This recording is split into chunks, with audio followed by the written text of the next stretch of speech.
Hello, কী অবস্থা সবার? আজকে চলে এসেছি বিটরুট দিয়ে একটা আইটেম বানাবো। আইটেম না, ঠিক জুস বানাবো, বিটরুট জুস। এটার মধ্যে একটা মাটি মাটি গন্ধ ফিল হয়, তাই ভালো করে ধুয়ে নিচ্ছি, প্রচণ্ডভাবে ধুয়ে নিচ্ছি বিটরুটের জুস করবো মূলত। তারপর আজকের ম্যাক্সিমাম ইফতার আইটেমগুলো আসলে বাড়ি থেকে কিনে আনা হয়েছে, পেঁয়াজু, সিঙ্গারা, সমোসা, ছোলা, বুটমুড়ি যা আছে। তারপরে কয়েকজনকে দাওয়াত দিয়েছিলাম, তাদের জন্য মূলত এই অবস্থা। আয়োজন চলছে একটু টুকটাক। আমি জাস্ট কয়েকটা কী বলবো শরবত টরবত করবো, আর বাকিগুলো সব কেনা। আগে এই যে ধোয়া পাল্লা হচ্ছে। আমি এবার একটু ধুই বেশি, এত বেশি ধুই নাহলে আমার কাছে শান্তি লাগে না। যে সাবান দিয়ে আবার হাত ধুয়ে নিচ্ছি ভালো করে। আগেও ধুয়েছি একবার, তারপরে ভাবলাম বিটরুটটা ভালো করে আগে ধুয়ে নিতে হবে, পরে অবশ্য ধোয়ার কোনো সুযোগ নেই। এই জন্য আগে কেটে সব কিছু ধুয়ে ক্লিন করে নিচ্ছি। দেখেন এটা কী অবস্থা। এটা কিন্তু ভিতরে লাল না। আপনারা বিটরুটটা দেখার আগে, আমি আসলে কেনার আগে কি দেখে কিনতে হয় সেটা জানতাম না। এই যে ভালো করে পিল করার পরে দেখতেছি ওইরকম লাল না, এটার মধ্যে একটু সাদা সাদা অংশ আছে। পরে একটা কাটার পরে আমি আসলে তফাৎটা বুঝতে পারি। আপনারা নিজেরাই দেখতে পারবেন কি তফাৎ।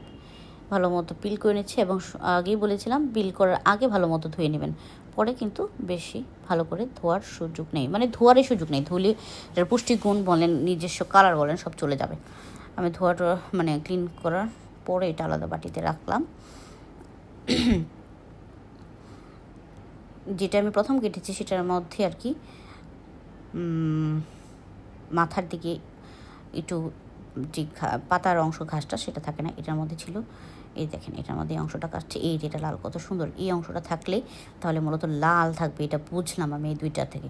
আপনারাও কেনার ক্ষেত্রে এটা দেখে নেবেন যে ওইরকম টাটা যদি থাকে তাহলে মনে হয় সম্ভবত লাল হবে, আমি জানি না।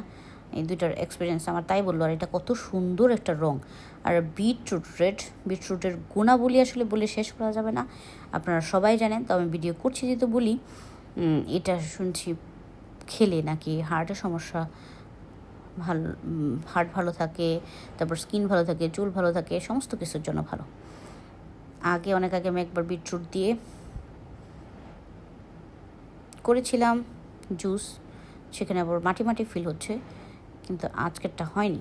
যাক, তারপরে আমি যেহেতু ভয়েস দিচ্ছি তখন অলরেডি আমার এটা খাওয়া শেষ ইফতারের পরে, সেই জন্য আমি জানি। যাই হোক, আরেকবার আমি বিটরুটের বানিয়েছিলাম, কি বলে এটাকে, হালুয়া। আচ্ছা, যে সাদা অংশটা দেখতে পাচ্ছেন মাঝখানে, আমার কাছে কেমন জানি লেগেছিলো, সেটাও কেটে ফেলে দিয়েছি। সেটা আমি অ্যাড করে নিই, এবং সবগুলা বিটরুট কেটে ছোটো স্লাইস করে নিচ্ছি। এটাকে ব্লেন্ড করবো, জুসটা দিব, সেই জন্য যতটুকু ছোটো পারা যায় তাহলে ইজি হয়। এটা কিন্তু আপনারা জানেন যে স্ট্রবেরি না, ইয়ের মতো দেখতে লাল, অনেকটা কি ড্রাগন ফলের মতো হলো, ড্রাগন ফলের মতো নরম না, এটা একটু শক্ত, একটু আশ থাকে।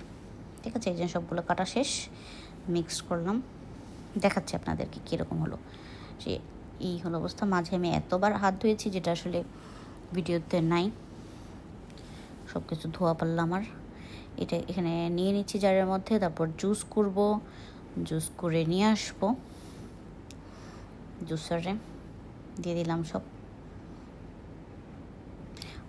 আর আগে কি দিচ্ছি দেখেন, একটু চিনি দিচ্ছি। চিনি সাধারণত না খেলেও চলবে, কিন্তু আমি যেহেতু আজকে মানুষকে দাওয়া দিয়েছি, কেউ চিনি খেতে পারে, তাদের জন্য চিনি অ্যাড করা। এমনি এটা মিষ্টি জাতীয়, চিনি না খাওয়া ভালো। তারপর পাউডার দুধ দিলাম 2 টেবিল চামচ, একদম ভরে। আরেকটা জিনিস মিস হয়ে গেছে, সেটা হচ্ছে একটু সাদা গোলমরিচের গুঁড়া দিতে পারতাম। এটা হচ্ছে মধু, সুন্দরবন থেকে আনা মধু দিচ্ছি, পরিমাণ মতো, আমার অনুমান মতো আর কি। আপনারা চাইলে একটু সাদা গোলমরিচের গুঁড়াও অ্যাড করতে পারেন। এটা হচ্ছে একটু বিট লবণ, অল্প পরিমাণ দিতে হচ্ছে, একটু বিট লবণ টেস্ট আনার জন্য। তারপরে একটু পানি দিয়ে আপনারা গ্রাইন্ড করে নিয়ে আসবেন। এই আমার আবার ধোয়া পাল্লা প্রচুর, সেটা তো দেখাবো না। এই যে গ্লাসগুলো ধুচ্ছি, যেহেতু গেস্ট আসবে আর হচ্ছে বিটরুটের শরবতটা সাদা গ্লাসে না হলে ভালো লাগবে না দেখতে। আমার হাত ধোয়া কী আর বলবো। এই যে সব কাজ টাজ ধোয়া শেষ, আমার দিকে ব্লেন্ড করা শেষ, সেট আপ করা। এখন দেখেন কীরকম ঘন ঘন হয়ে গেছে, ভিতরে একটু পানি আরেকটু পানি দেওয়া দরকার ছিল আমার মনে হয়, পানির সংখ্যা কম হয়ে গেছে। চামচ দিয়ে নিতে হচ্ছে।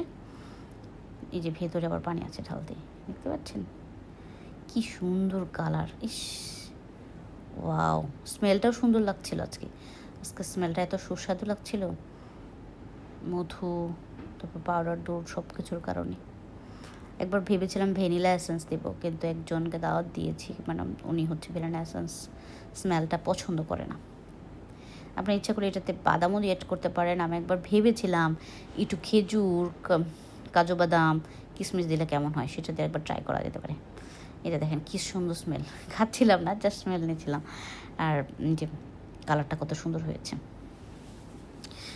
এ তো 4 গ্লাস করার পর আরও রয়ে গেল আমার।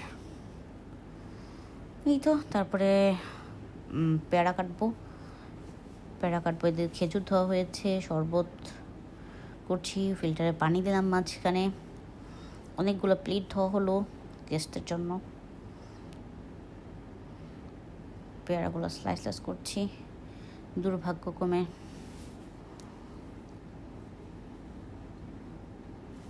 সব অল্প টাইমের মধ্যে সব কিছু করতে পারিনি, অনেক কিছু কিনে আনতে হয়েছে, ভাজা পোড়া আইটেম সমস্ত কিছু কেনা।